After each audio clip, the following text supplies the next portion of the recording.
ৰঙিয়াত পথ নিৰ্মাণৰ নামত সংঘটিত হৈছে আজব কাণ্ড। এজনে পথ নিৰ্মাণৰ বাবে ফলক লগোৱাৰ পিছতেই আন এজনে ভাঙি দিয়ে। যেন দুই মহৰ যুঁজত বিৰিণাৰহে মৰণ। ভুক্তভোগী স্থানীয় ৰাইজৰহে অভিযোগ এয়া, আমাৰ নহয়। এটা ৰাজহুৱা পথৰ বাবে দুৰ্ভোগ ভুগি আছে ৰঙিয়াৰ খৈৰাবাৰী অঞ্চলৰ ৰাইজে। খৰালি যেনি তেনি অহা যোৱা কৰে, কিন্তু বাৰিষাহে ভোগে জমৰ যাতনা। বাহনৰ পৰা পৰি কাৰোবাৰ যদি হাত ভাঙে, কাৰোবাৰ আকৌ ভৰি ভঙাৰো ঘটনা ইতিপূৰ্বে ঘটি গৈছে। মুঠতে ৰক্ষা নাই। বিধায়কৰ ঘনিষ্ঠ কেইজনমানৰ বাবে বিধি পথালিৰ বাবে পথটো পথ হৈ উঠা নাই বুলি অভিযোগ কৰিছে স্থানীয় ৰাইজে। আপোনাৰ এইটো ৰাস্তা একেবাৰে বেয়া অৱস্থা। সন্মানীয় ইয়াৰ স্থানীয় বিধায়ক ডাঙৰীয়া এদিনাখন ৰাস্তাৰ মুখৰ পৰা আৰু চাই গৈছে। তাৰপিছত ইয়াতে আছে দালাল এক প্ৰকাৰ। বিধায়কৰ দালাল আমাৰ এইখন গাঁৱত আছে। মই নামটো মেনশ্যন কৰিব খোজা নাই। তেওঁলোকে কিবা বিধায়কক অজ্ঞাতে জানিব দিয়ে যে কামখিনি আমি কৰি আছোঁ, কিন্তু কামখিনি নকৰে। আপোনাৰ খৈৰাবাৰী সেইটো এটা ভিতৰত এটা ৰাস্তা আছে, চি চি ব্লক হয়, ইয়ালৈকে আছিলে, কিন্তু ৰাস্তাটো দুজন ঠিকাদাৰৰ খোৱা কামোৰাত আধৰুৱা হৈ আছে মই জানাখিনিত। আৰু এইখিনি ইয়াৰেই স্থানীয় এনেকুৱা আছে, আপোনাৰ অলপ ফিটাই মাৰা ব্যক্তিক এই কালভাৰবিলাক কোবাই ভাঙে। তাৰপিছত ইয়াৰে স্থানীয় মানুহৰো ভুল আছে, কিন্তু মই নতুনকৈ আহিছোঁ যদি মই ক'ম, সন্মুখত যদি গাঁত এটা হৈ আছে একোডাল মাটি নেপেলায় ইয়াৰ স্থানীয় মানুহখিনিয়ে, নেপেলায়। সকলোখিনি চৰকাৰে আনি কৰি দিব লাগিব। আৰু চৰকাৰে নকৰালৈকেতো নিজে গাঁতটো দুই কোডাল মাটি দি কৰি ল'ব পাৰি। ইয়াৰে মানুহখিনিৰ অৱহেলাৰ কাৰণে ৰাস্তাটো এনেকৈ ৰৈ আছে মই জনাখিনিত। ইয়াৰ মানুহখিনি একাঠো বোকা হয়, উপায় নাই, চলিব নোৱাৰি। এতিয়া কি কৰিব? এতিয়া বিধায়ক যদিও আছে নামতহে আছে। নিজাববীয়াকৈ কোনো দায়িত্ব নলয়, ইয়াৰে কোনোবাই কাম আনিব কৰিব, নামত ফলক লগাব। ফলক দেখা পাব আপুনি ইয়াতে। এই ফলকবিলাক লগাইছে পইচা খোৱাৰ কাৰণে। আগতে মই শুনা মতে এই ৰাস্তাৰ সন্মুখতে এটা ফলক এখন আছিলে। দুজন ঠিকাদাৰে খোৱা কামত এজনে পাতে, এজনে ভাঙে, আকৌ পাতে।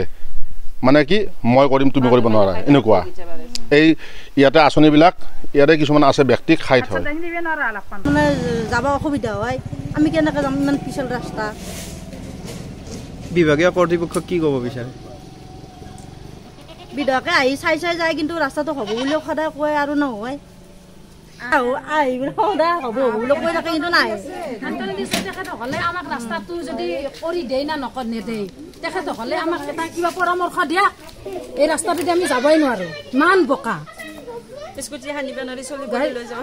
গাড়ীৰ কথা নকওঁৱে, আমি মানুহে যাব নোৱাৰো, চাইকেলে যাব নোৱাৰো, খোজকাঢ়ি যাব নোৱাৰো।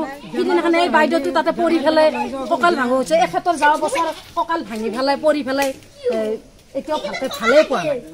সেনেকুৱা হৈছে ৰাস্তাটোৰ কাৰণে। আমিতো ভোটটো দিয়ে আছো, চৰকাৰে ভোট দিয়া হিচাপে আমাক ৰাস্তাটো বেলেগ আকৌ সুবিধা নালাগে। ৰাস্তাটো কমচে কম আমাক সুবিধা কৰি তেখেতে জানো দিয়ে চাই পেলাই। ইমান ধুনীয়া ৰাস্তা, এতিয়া ৰঙিয়া টাউন বুলিয়ে কয় খৈৰাবাৰী, টাউনৰ জাগাত হৈ পেলাই কিমান গাঁৱৰ ভিতৰৰ ৰাস্তা ভাল হৈছে, কিন্তু আমি ইমান টাউনৰ ৰাস্তা হৈ পেলাই এই ৰাস্তা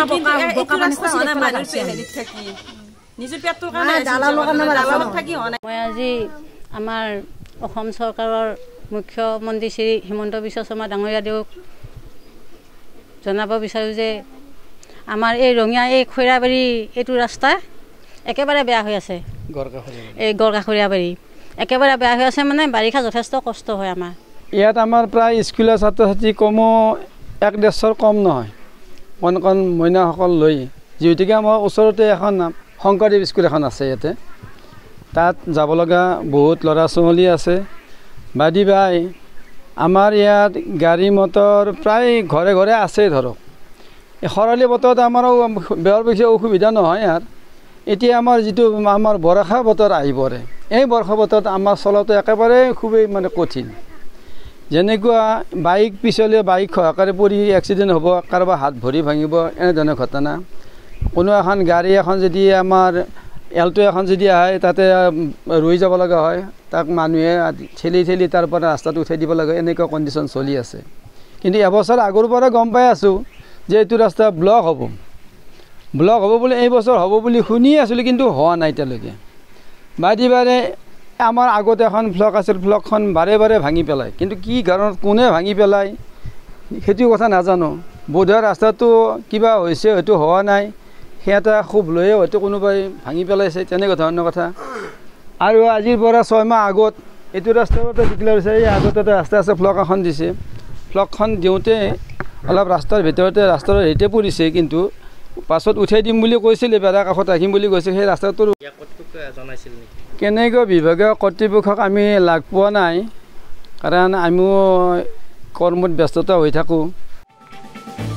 তথাপিতো আশা নেৰি স্থানীয় বিধায়কলৈ পথটো নিৰ্মাণ কৰাৰ বাবে কাটৰ আহ্বান জনাইছে ভুক্তভোগী ৰাইজে।